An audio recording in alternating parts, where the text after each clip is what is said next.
hardly ever do I have my opponent coming in high on their knees and hanging out here where I can post and get low. That's just not my reality. My reality is that I'm already kind of getting crushed because they're good. They understand the principles of jiu-jitsu, which is don't give them any room, don't give them any space.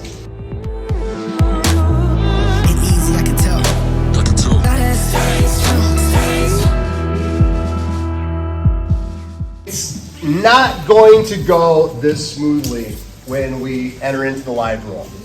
It's going to be met with a lot of pressure, a lot of material on the face. I'm already starting to feel the rug burn on my cheekbones from grinding back and forth on a person's double pearl weave gi, and that's training, that's drilling. We're all kind of being nice to each other, helping each other get the mobility and then work our way around.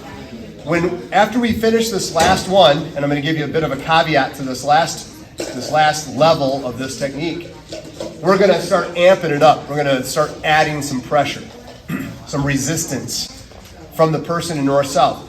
I was talking just to a person here. We've got an individual who rolls in the mornings, who loves north-south. They never start on their knees. They never, in my opinion, start in this high of a tented position. Almost every time I feel them go north-south, they've got one over, one under, and they're already sprawled out. So in those situations, this bottom person has kind of lost the drag race. We sort of lost the race to this frame with double hands on the belt, keeping them at bay. So it's going to be really important for if you do start to have somebody go north-south on you, and that usually comes from side control, and then they bring this over, and then they put their head down, and then they plant a hand on the other side, and then they grab your belt. See how my armpit is already in his throat? This is in my experience how most of the time an individual gets stuck in this north-south position. Not always from this very handy-dandy, like butt up in the air, tented position. So just be ready for that and know that you're going to have to kind of claw your way back to that extended, double hand, punched out, elongated position before we get the escape. So we were talking just a second ago, and I want to share this with you, and then I'll turn it back over, and you guys can continue to drill this. But we were talking about probably a dilemma I see a lot in teaching techniques, and then you go live and you roll and you spar, and you're like, well, nice technique, didn't work, doesn't work, can't pull it off, and so I'm a little frustrated with it. This could be one of those techniques. And let me explain why. Well, first of all, when my opponent is in north-south, I'm usually feeling, I'm getting tired. They've caught me. They're very strong. And they're already kind of coming around from side control, and they're putting me in a really bad position. Hardly ever do I have my opponent coming in high on their knees and hanging out here where I can post and get low. That's just not my reality. My reality is that I'm already kind of getting crushed because they're good. They understand the principles of jiu-jitsu, which is don't give them any room, don't give them any space. Climb my opponent with as little space for escape as possible and then finish him.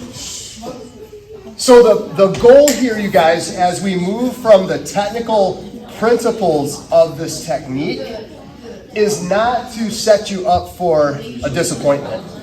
When you start live rolling and get somebody who's strong and good, and you're like, wow, this just doesn't seem to be happening the same way that we were doing the technique drill.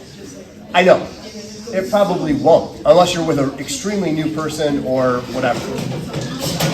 But my true goal in doing this is to give us, not just you, us. Because I can get caught in north-south too. And it's usually when I'm tired, it's usually when I'm up against somebody who's strong and athletic, and they catch me off guard, or I was playing a loose game, and the next thing you know, I'm in trouble because they're tight and they're oppressively putting pressure on me.